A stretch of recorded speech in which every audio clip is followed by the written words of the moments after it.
Good morning students, online classes में आपका स्वागत है। लास्ट क्लास में अपन ने योगात्मक बहुलीकरण है वो कंप्लीट किया था। आज अपन स्टार्ट करते हैं संगणन बहुलीकरण। अब देखिए संगणन बहुलीकरण में क्या होता है, अपन ने पहले बताया था ऐसा बहुलीकरण जिसमें एकल इकाइयां जब जुड़ती हैं तो कोई ना कोई छोटा अणु क्या निकलता है, बाहर निकलता है।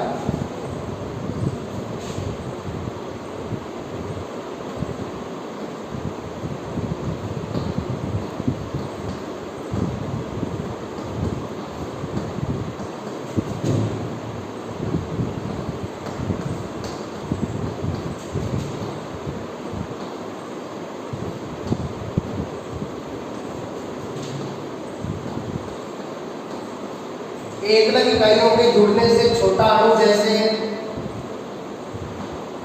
H2O, HX, NH3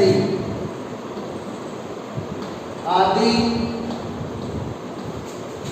बाहर निकलते हैं।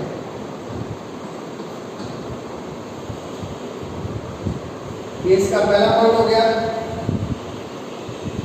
अब देखिए एकल इकाइयों के जुड़ने से छोटा अणु बाहर निकलेगा, इसलिए बहुलक का अणुभार है वो कम होगा किसकी तुलना में, एकलक इकाइयों की तुलना में।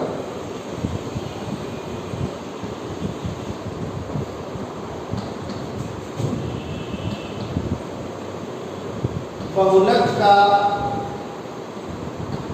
आणविक द्रव्यमान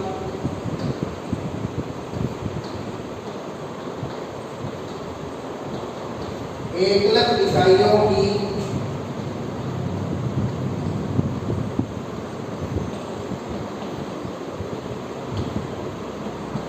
तुलना में कम होता है।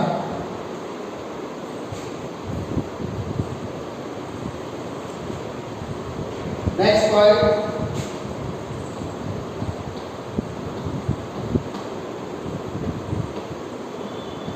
यह बहुलीकरण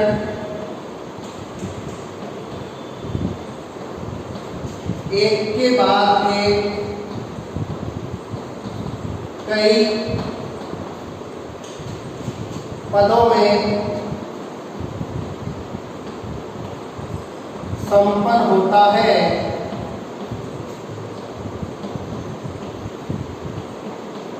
इसलिए इसे पद वृद्धि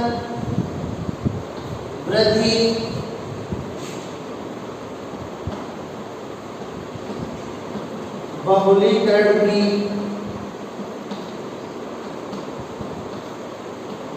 कहा जाता है। तो संगणन बहुलीकरण है वो एक के बाद एक कई पदों में संपन्न होता है, और ये कई पदों में संपन्न होता है, इसलिए इसे पद वृद्धि बहुलीकरण भी कहा जाता है। योगात्मक बहुलीकरण में लंबी लंबी श्रृंखलाएं बन रही थी तो उसको नाम दिया था श्रृंखला वृद्धि बहुलीकरण, जबकि संगणन बहुलीकरण है वो एक के बाद एक कई पदों में संपन्न होता है, इसलिए इसे पद वृद्धि बहुलीकरण कहा जाता है। तो एकल इकाई है वो एक पद में जुड़ गई, फिर दूसरे पद में और एकलक जुड़ जाएगी, फिर तीसरे पद में और एकलक जुड़ जाएगी, चौथे पद में और एकलक जुड़ जाएगी। इस प्रकार से जैसे जैसे पद आते जाएंगे एकलक इकाइयां जुड़ती जाएंगी और अपन को प्राप्त हो जाएगा बहुलक। और जब इकाइयां जुड़ेंगी तो छोटा अणु क्या निकलेगा, बाहर निकलेगा।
अब संगम बहुलीकरण में किस प्रकार की एकल इकाइयां भाग लेती हैं? देखिए, इस बहुलीकरण में भाग लेने वाली एकल इकाइयों में 2 या 2 से अधिक क्रियात्मक समूह उपस्थित होते हैं। तो यहाँ पे एकलक की खासियत क्या है कि यहाँ ऐसी एकलक भाग लेती है जिनमें क्रियात्मक समूह है वो या तो 2 होंगे या 2 से अधिक होंगे। जैसे देखिए,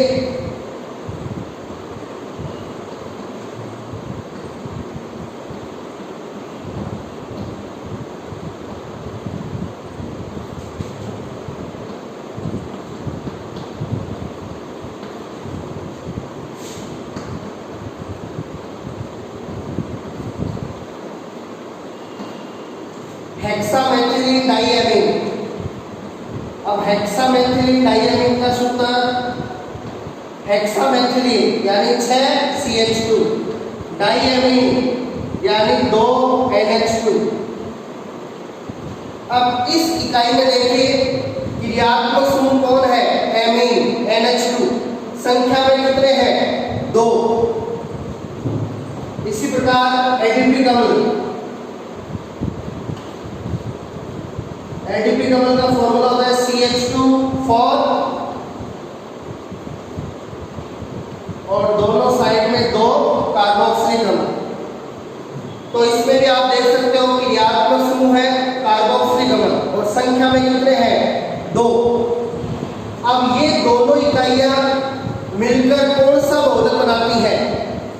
अपन पहले बता चुके हैं, ये दोनों इकाइयां मिलकर बनाती हैं कौन सा संगम बहुलक? नायलॉन 6,6। अब नायलॉन के आगे 6,6 क्यों लगाया जाता है? क्योंकि इन दोनों इकाइयों में कार्बन की संख्या 6 होती है। तो यहाँ पे 2 एमीन क्रियात्मक समूह है, इसलिए हेक्सामेथिलीन डाइएमीन को अपन बोल सकते हैं डाइएमीन। और एडीपी कमल में है 2 कार्बोक्सिलिक अम्ल, तो इसको अपन बोल सकते हैं डाई कार्बोक्सिलिक अम्ल।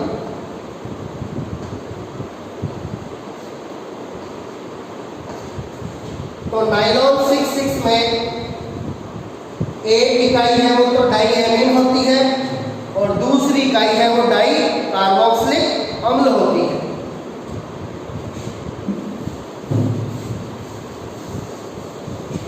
इसी प्रकार देखिए,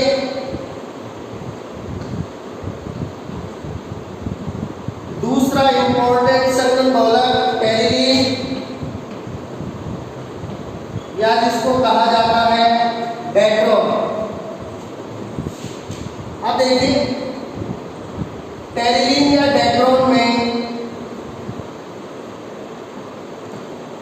पहले प्रकार की एकलक होती है एथिलीन ग्लाइकोल। Ethylene glycol. अब देखिए, एथिलीन ग्लाइकोल में क्रियात्मक समूह है अल्कोहल और कितने हैं? 2 है। अब 2 अल्कोहल है तो इसको अपन कह सकते हैं डाइओल। और इसकी जो दूसरी इकाई है वो ये होती है बेंजीन वलय, और बेंजीन वलय के आमने सामने वाले कार्बन पे 2 कार्बोक्सिलिक अम्ल।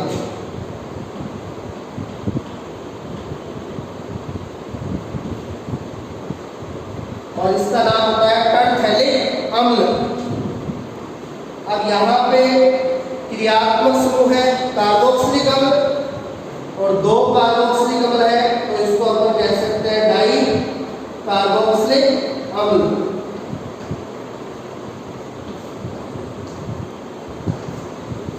तो टेरिलीन या डेट्रोन में जो एक एकलक है वो तो होती है डाइओल और दूसरी एकलक होती है डाई कार्बोक्सिलिक अम्ल।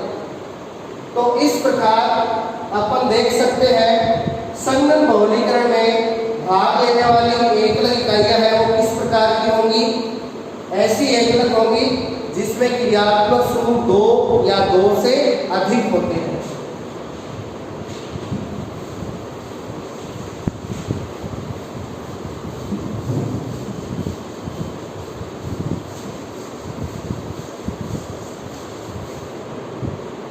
अब देखिए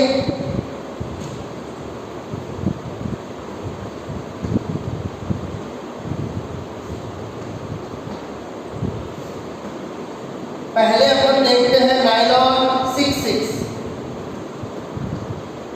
अब नायलॉन 6-6 को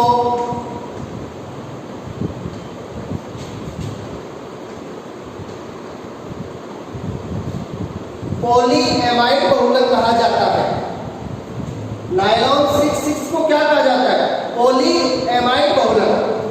देखिए क्यों, इसकी जो पहली इकाई है वो ले ली हेक्सामेथिलीन डाइएमीन और दूसरी इकाई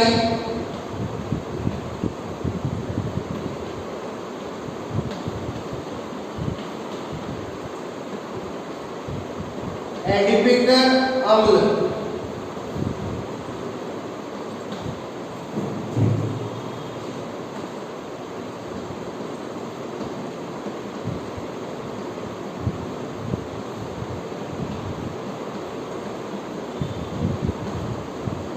अब देखिए इसके लिए एन अणु और इसके लिए एन अणु। अब इन दोनों का करवा देंगे क्या? संघनन बहुलीकरण। अब संघनन बहुलीकरण का मतलब जब इकाइयां जुड़ेगी तो कोई ना कोई छोटा अणु क्या निकलेगा? बाहर निकलेगा। तो देखिए इस एकलक का NH2 से चला जाएगा H और इधर वाली एकलक के कार्बोक्सिलिक अम्ल से चला जाएगा OH। इस प्रकार दोनों के बीच में से किसका अणु बाहर निकल जाएगा? जल का अणु। तो जल के रूप में छोटा अणु क्या बाहर निकल गया। अब इस एकलक के इधर वाले NH2 का H और इस एकलक के इधर वाले कार्बोक्सिलिक अम्ल का OH। तो इस प्रकार से कितने जल के अणु बाहर निकल जाएंगे? इसके एन अणु लिए थे, इसके भी एन अणु लिए थे। तो इस प्रकार एन जल के अणु बाहर निकल जाएंगे। अब देखिए अपना बहुलक प्राप्त होगा। NH2 से H गया, क्या बचा? NH। आगे CH2 कितने? 6। आगे NH2 का H गया, क्या बचा? NH। इसका OH चला गया, क्या बचा? CO। तो इसका NH है वो जुड़ जाएगा इसके CO से। तो ये दोनों प्रकार की इकाइयां यहां से जुड़ गई। आगे CH2 और आगे इसका OH चला गया, क्या बचा? C≡O और नीचे लग गया N। तो ये अपना बहुलक बन गया नायलॉन 6-6। अब देखिए इसको पॉलीएमाइड बहुलक कहने का कारण क्या है? तो देखिए इसमें दोनों इकाइयां यहां से जुड़ी है, इसमें दोनों इकाइयां यहां से जुड़ी है। इधर वाली का NH जुड़ा है इधर वाली के CO से। तो ये दोनों इकाइयां यहां से जुड़ी है। अब देखिए ये जो बंध है इसको कहा जाता है एमाइड या पेप्टाइड। अपन को पता है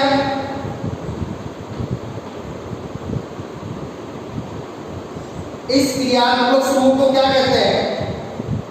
एमाइड कहा जाता है इसको। इस CONH2 इस क्रियात्मक समूह को अपन ने क्या नाम दिया था? एमाइड। तो आप यहाँ पे देख सकते हो CO NH2 यहाँ पे है NH। यानी हाइड्रोजन की जगह लग गया CH2 6। ठीक है, तो यहाँ पे ये एमाइड है और ये एमाइड है वो कितने हैं, N, यानी बहुत सारे, इसलिए नायलॉन 6 एक किस प्रकार का बहुलक है, पॉली एमाइड प्रकार का बहुलक है।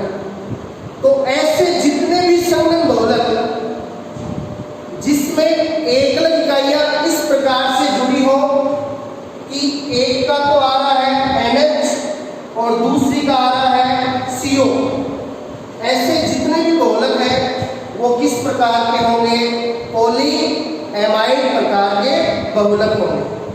तो इस प्रकार नायलॉन 6 है वो एक पॉली एमाइड प्रकार का बहुलक होता है और ये किस प्रकार की एकल इकाइयों से बनता है, यदि एक तो इकाई हो डाई एमीन प्रकार की और दूसरी इकाई हो डाई कार्बोक्सिलिक प्रकार की, तो किस प्रकार के बहुलक का निर्माण होता है, पॉली एमाइड प्रकार के बहुलक का निर्माण होता है। अब देखिए प्रोटीन के क्या है, बहुलक है, प्रोटीन के क्या है, बहुलक, और प्रोटीन किसका बहुलक है, एमिनो अम्लों का, और एमिनो अम्ल की इकाइयां भी जो आपस में जुड़ती है तो इसी बंध द्वारा जुड़ती है NHCO, और प्रोटीन में इस बंध को कहा जाता है पेप्टाइड बंध। क्या कहते हैं, पेप्टाइड बंध। कहते हैं ना प्रोटीन में पॉलीपेप्टाइड श्रृंखलाएं पाई जाती है, तो ये जो बंध है वो वहां पे पेप्टाइड कहलाता है, और बहुत सारे पेप्टाइड होंगे तो कह देंगे पॉलीपेप्टाइड।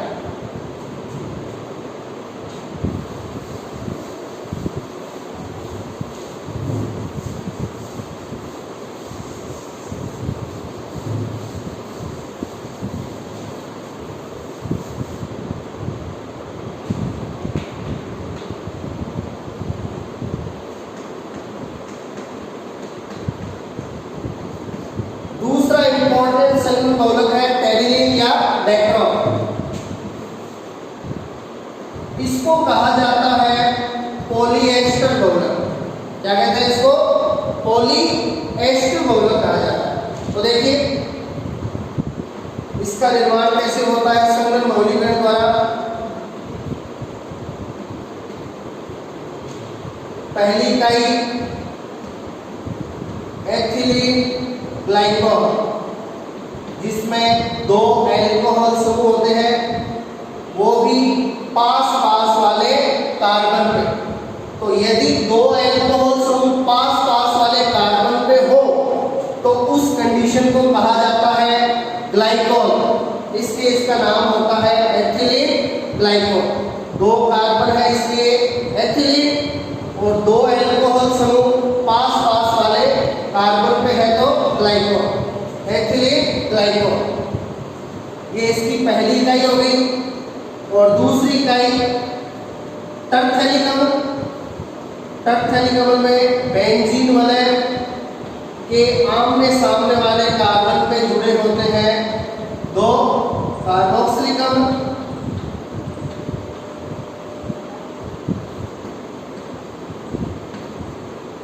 तो ये एनो ले लिए इसके टरथैलिक अम्ल के।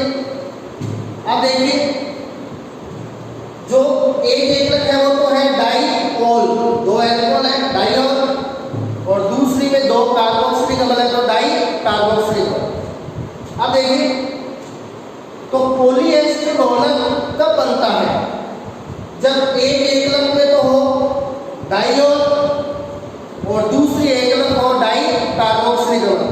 तो किस प्रकार के बहुलक बनते हैं, पॉलीएस्टर। देखिए कैसे,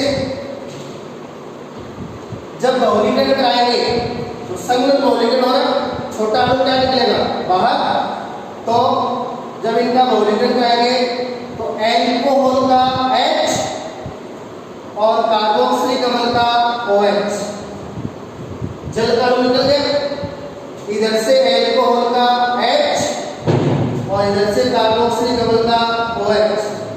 तो इस प्रकार से N जल के अणु निकल जाएंगे बाहर, तो ये संगम बहुलीकरण हो गया।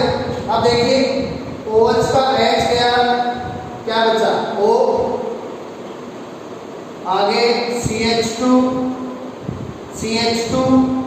इसका H गया, क्या बचा O, इसका OH गया, क्या बचा C डबल बॉन्ड O, तो इसका O जुड़ गया इसमें CO से, तो दोनों इकाइयां आपस में जुड़ गई।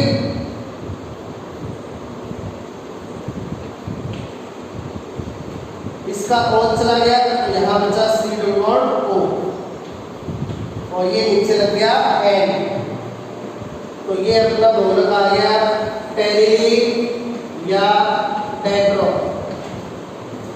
अब देखिए यहाँ पे इकाइयां हैं वो यहाँ पे जुड़ी है OCO। अब इसको अपन कह रहे हैं पॉली एस्टर बहुलक। अब एस्ट देखिए आपको बताया हुआ है एस्ट क्रियात्मक समूह क्या होता है, C डबल बॉन्ड OR। इस क्रियात्मक समूह को अपन क्या कहते हैं, एस्टर। तो देखिए CO, फिर O, ये रहा O, R मतलब कार्बन श्रृंखला, ये रही कार्बन श्रृंखला।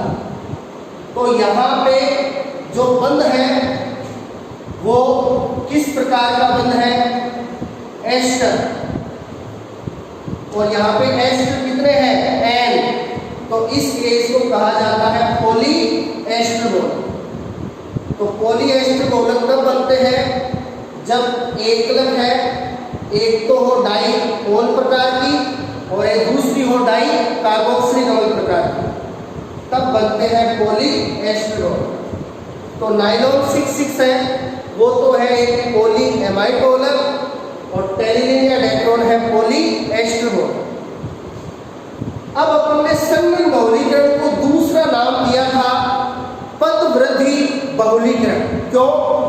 क्योंकि अपन ने कहा था कि इसमें एकल इकाइयां हैं वो एक के बाद एक कई पदों में जुड़ती जाती है। तो देखिए अब अपन संगम बहुलीकरण की देखेंगे क्रियाविधि कि इसे क्यों पदवृद्धि बहुलीकरण कहा जाता है।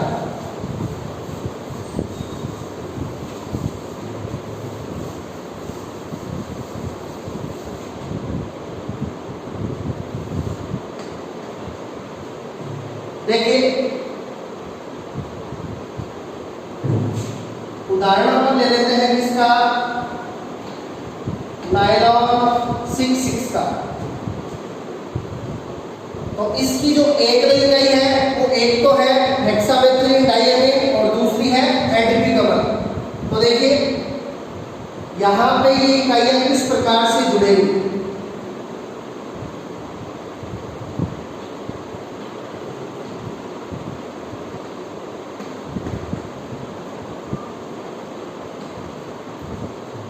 पहले हेक्सामेथिलीन का एक अणु ले लिया,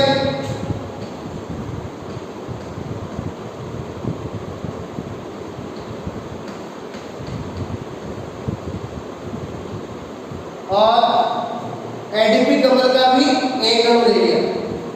तो एक अणु हेक्सामेथिलीन डाइअमीन और एक अणु एडीपी कमल, दोनों इकाइयां हो गई। तो अपन इसकी क्रियाविधि दर्शा रहे हैं कि यह किस प्रकार कई पदों में संपन्न होता है। तो इनके एन यहाँ पे इनके एन, इसके भी एन अणु नहीं लेने हैं। वो तो अपन जब पूरा एक साथ दिखाते हैं तब इसका एन अणु लिया, इसका एन अणु लिया। अपन संगम बहुलीकरण की क्रियाविधि को दर्शा रहे हैं कि इसे क्यों पदवृद्धि बहुलीकरण कहा जाता है, कि इसमें किस प्रकार एकल इकाइयां कई पदों में जुड़ती है। तो इसके लिए इस एकलक का एक अणु और इसका भी एक अणु। अब देखिए पहले पद में क्या होगा, इसके NH2 का H और इसके कार्बोक्सिलिक अम्ल का OH। तो जल का अणु दोनों के बीच में से बाहर निकल गया, हो गया संगम बहुलीकरण, और ये दोनों आपस में जुड़ जाएंगे। तो देखिए NH2 CH2 6, इसका H गया NH बचा, इसका OH गया क्या बचा C डबल बॉन्ड O। आगे CH2 कितने 4, इसका देखिए क्या है C डबल OH। तो ये दोनों इकाइयां इस प्रकार जुड़ गई। ये तो इसका पहला पद है। अब अगले पद में क्या होगा देखो, अगले पद में आप या तो ले लीजिए हेक्सामेथिलीन डायमीन का एक अणु या ले लीजिए एडीपी डबल का एक अणु, दोनों में से किसी एक इकाई का एक अणु लेना है। चाहे तो इसका ले लीजिए चाहे इसका ले लीजिए। अपन ले लेते हैं एक अणु किसका, हेक्सामेथिलीन डायमीन का। तो ये मैंने ले लिया हेक्सामेथिलीन डायमीन का एक अणु। तो देखिए, तो ये तो पहला पद था और ये दूसरा पद। दूसरे पद में हेक्सामेथिलीन डायमीन का एक अणु जुड़ेगा इसके साथ।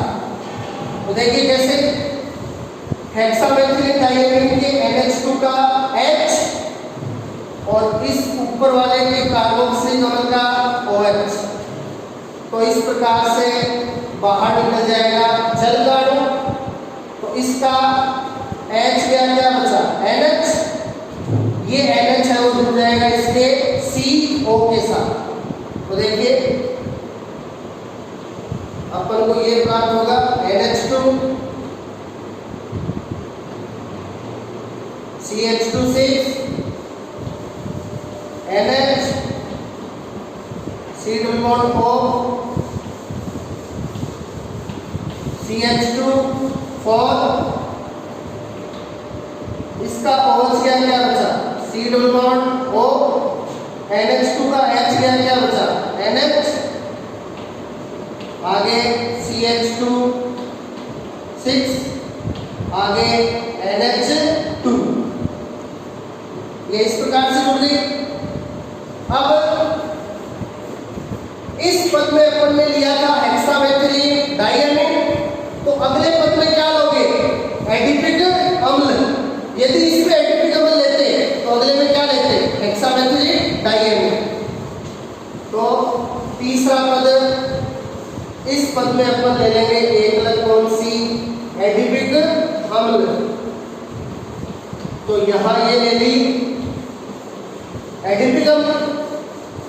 तो देखिए ऊपर इसके NH2 का H और इस एडिपिक अम्ल के कार्बोक्सिलिक अम्ल का OH। तो यहां से निकल जाएगा किसका अणु जल का अणु, और इसका CO है वो जुड़ जाएगा इसके NH से। तो देखिए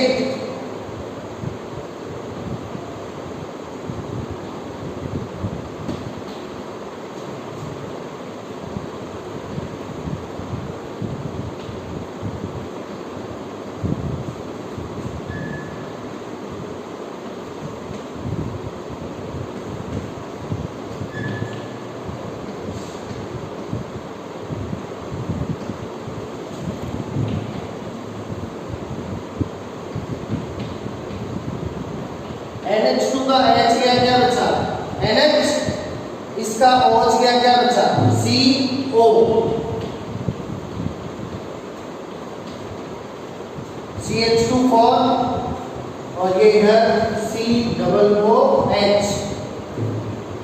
तो इस प्रकार पद वाइज स्टेप टू स्टेप एक इकाइयां हैं वो जुड़ती जाएंगी और अपन को प्राप्त हो जाएगा अपना संघनन बहुलक नायलॉन 6।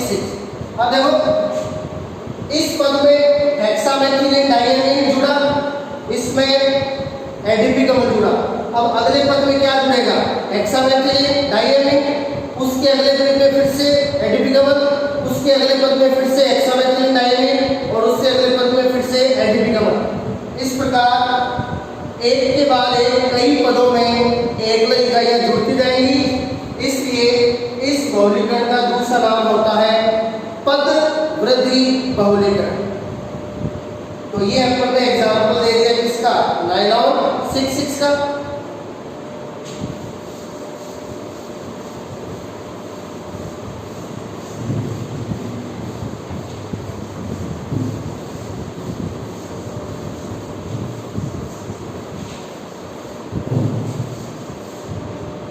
इसी प्रकार आप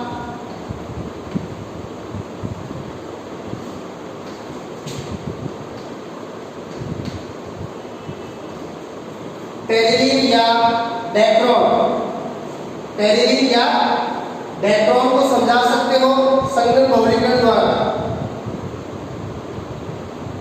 तो देखिए टेरिलीन या डेक्रोन बनने की क्रिया विधि संगठन बहुलीकरण द्वारा। इसकी पहली एकल एथिलीन ग्लाइकोल, एक अणु ले लो, और दूसरी इकाई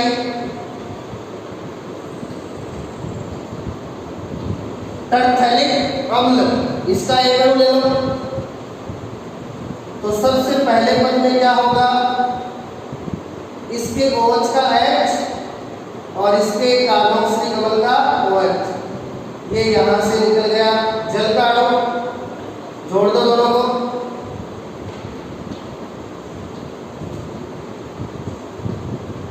इसके OH का H गया O बचा, इसका OH गया C bond O।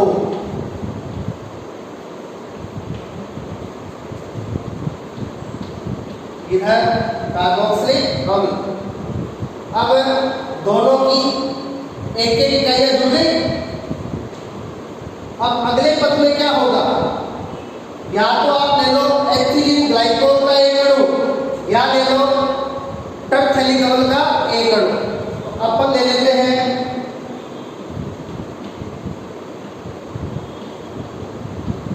Ethylene glycol का एक अणु। तो इसके OH का H और ऊपर वाले के कार्बोक्सिलिक अम्ल का OH, यहाँ फिर से निकल जाएगा जल का अणु और ये एथिलीन ग्लाइकोल जुड़ जाएगा इस टरथैलिक अम्ल से।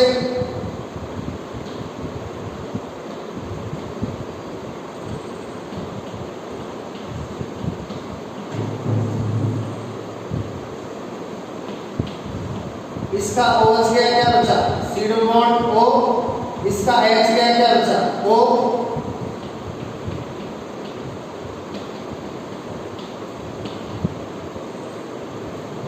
अब अगले पद में, इस पद में अपन ने ली थी एथिलीन ग्लाइकोल, अगले पद में क्या ले लोगे, टरथैलिक अम्ल की इकाई ले लोगे।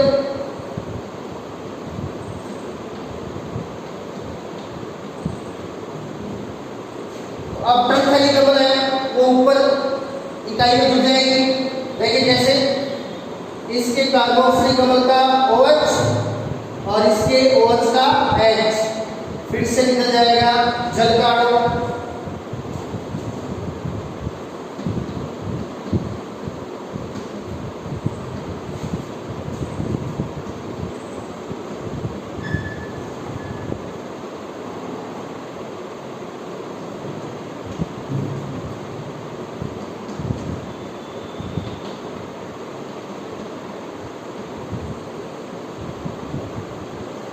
इसका H क्या बचा O, इसका OH क्या बचा C बॉन्ड O।